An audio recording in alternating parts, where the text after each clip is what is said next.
Bonjour mes amis, dans ce chapitre on va parler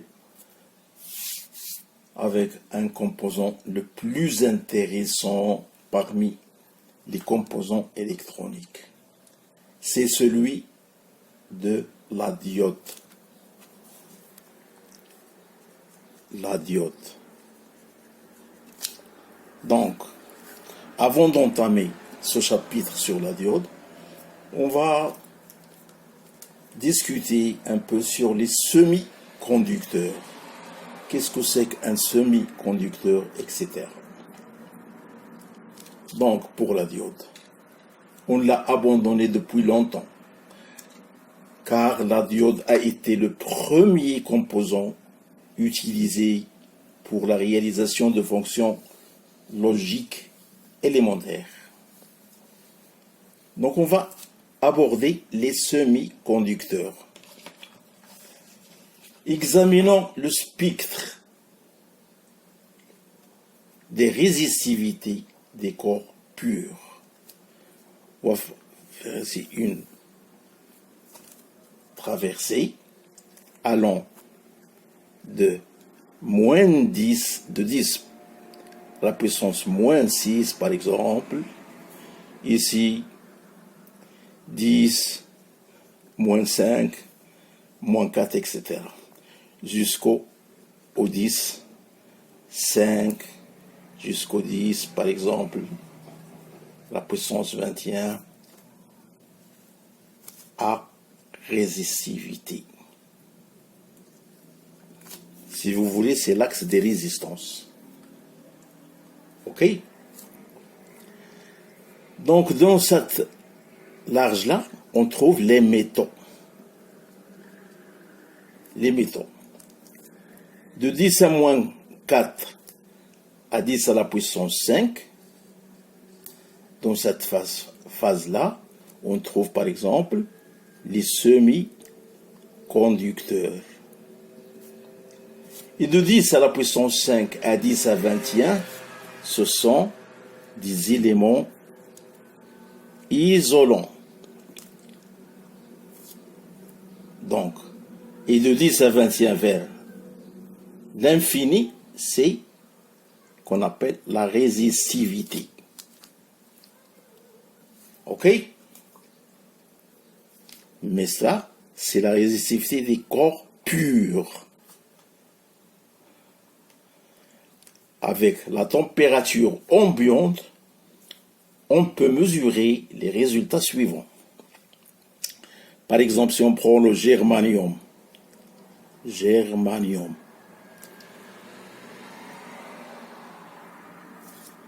se mesure, par exemple, 50 ohms centimètres. Si on prend le silicium, il se mesure en 200 kilos ohms centimètres. On passe par exemple à l'action de la température sur ces corps-là. Par exemple sur le germanium, le silicium, etc. Les semi-conducteurs, qu'est-ce que ça veut dire? Sont des isolants parfaits lorsque la température augmente. La résistivité des semi-conducteurs diminue, inversement proportionnelle. Très vite, grâce à la création de paires qu'on appelle électrons-trous, par agitation thermique. Alors que la résistivité des métaux augmente très facilement, selon la courbe suivante. L'axe des températures et l'axe des résistivités. Pour le métal, à un point donné, si vous voulez, mettons. La fonction, c'est, comme j'ai dit, inversé. Silicium, germanium, etc. action de la température sur les semi-conducteurs. Donc, on passe à l'action sur la température, ou bien on débute par l'action de la lumière. Qui dit lumière dit température. Lorsque l'on éclaire un métal, sa résistivité demeure pratiquement constante. Par contre, dans les semi-conducteurs, la résistivité diminue rapidement quand le flux lumineux augmente. On va parler de ça dans les thermistances. Cette propriété trouve d'importantes implications dans la réalisation de dispositifs optoélectroniques, comme j'ai dit, dans les thermistances, tels que cellules photoélectriques, photophiles, capteurs d'images, etc. À ne pas oublier d'autres grandeurs physiques telles que l'induction magnétique, la pression ou l'étirement conduisant à des applications dans le domaine des capteurs. Le semi-conducteur. Il y a deux types de semi-conducteurs. Celle intrinsèque et extrinsèque. Prenons par exemple le cas de silicium. On a 5 fois 10 la puissance 22 atomes par centimètre carré. Atomes par centimètre carré. À l'état pur, en pratique, il y a toujours des impuretés, c'est-à-dire des atomes autres que ceux du silicium, mais en très faible proportion. Environ de 5 fois 10 à la puissance 10 atomes par centimètre cube. On a donc un atome étranger pour 10 à la puissance à peu près 12. On a donc un atome étranger, comme j'ai dit, pour 10 à la puissance 12 atomes par centimètre cube. C'est l'état intrinsèque. On constate par ailleurs que la résistivité dépend beaucoup de la nature et de la proportion d'impuretés présentées dans le semi-conducteur. Passons au semi-conducteur extrinsèque. Donc, pour l'intrinsèque, on a pris comme exemple le silicium. C'est la caractéristique d'un semi-conducteur déposé dans lequel le métaux d'impureté est volontairement élevé pour l'extrinsèque à celui du semi-conducteur intrinsèque, ce qui modifie considérablement les propriétés électroniques. Ok? Donc, le type N est obtenu en dopant avec des corps de la 5e colonne à 5e électron. Il faut bien vous rappeler au tableau des métaux. Le type P est obtenu en dopant avec des corps de la 3e colonne. Alors pour le type N, c'est la 5e colonne. Pour le type P, c'est la 3e colonne. Tout simplement, le type N c'est négatif, le type P positif. Dans les diodes, c'est par là anode et cathode. Voilà.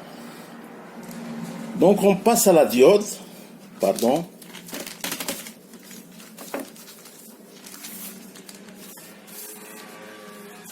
Passons à la diode. À jonction PN.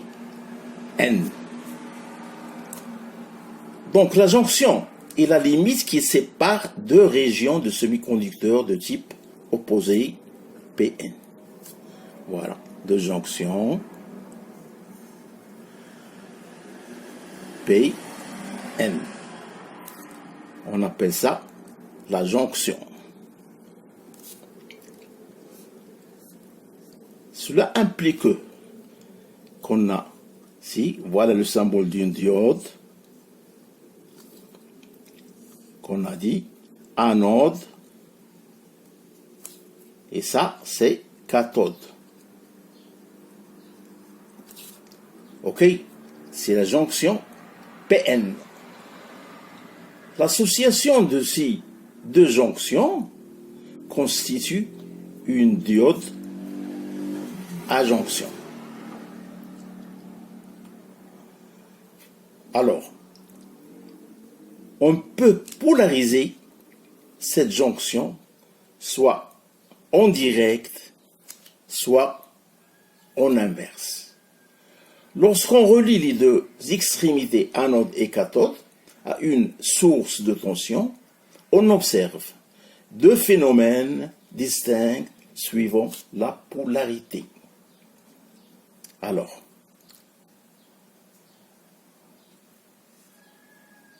voilà notre générateur de tension. Ok. Ça, c'est la polarisation directe. C'est la polarisation directe.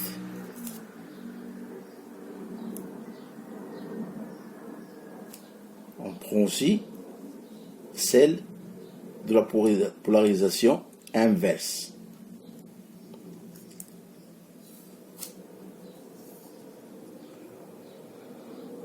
Voilà notre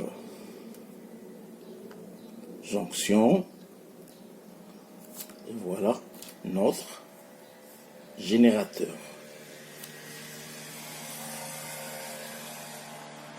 Notre plus, voilà notre plus de l'implantation directe. Ça c'est direct, ça c'est indirect, c'est-à-dire inverse. Donc, dans les deux cas, la résistance est très faible quand la diode est polarisée en direct. Dans un sens, le sens est bien respecté. On part toujours du positif au négatif. Assimilable à un interrupteur fermé. Ok? Alors qu'il est très important en inverse, assimilable à un interrupteur ouvert.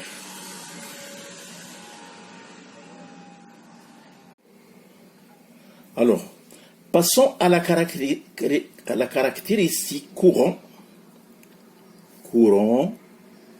et tension.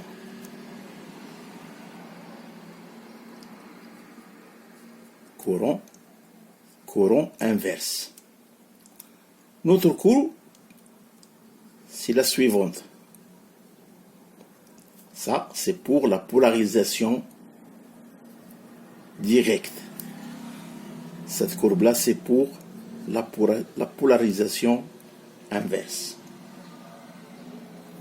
Notre tension de mesure allant de 0,8, si vous voulez, à 12 volts. OK?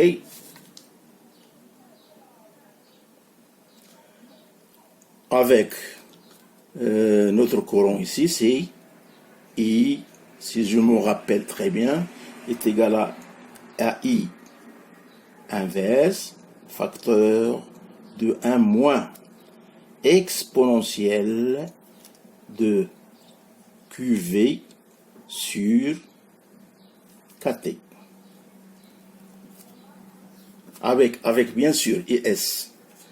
ES, courant de saturation inverse. Le Q, notre Q, c'est la charge de l'électron. Charge de l'électron. Alors, comme j'ai dit, avec la constante on l'appelle la constante de Boltzmann. OK? Et en plus, bien sûr, la température absolue. toujours positif. Ici, on observe tout l'intérêt de la diode réside dans la dissymétrie de la caractéristique I en fonction de V. Ok? Cela d'une part. Le premier là correspond à une diode idéale se comportant comme un interrupteur commandé par la tension. C'est comme un robinet. On l'ouvre et on le ferme. Le deuxième fait intervenir la résistance interne et la tension de seuil. De cela, on observe que la diode, il fait passer le courant toujours dans un seul sens, anode vers cathode. Ok? Donc je mets fin à cette leçon qui est la diode, et en passant dans l'avenir à une autre chapitre, par exemple, on étudiera les transistors. Bonne chance.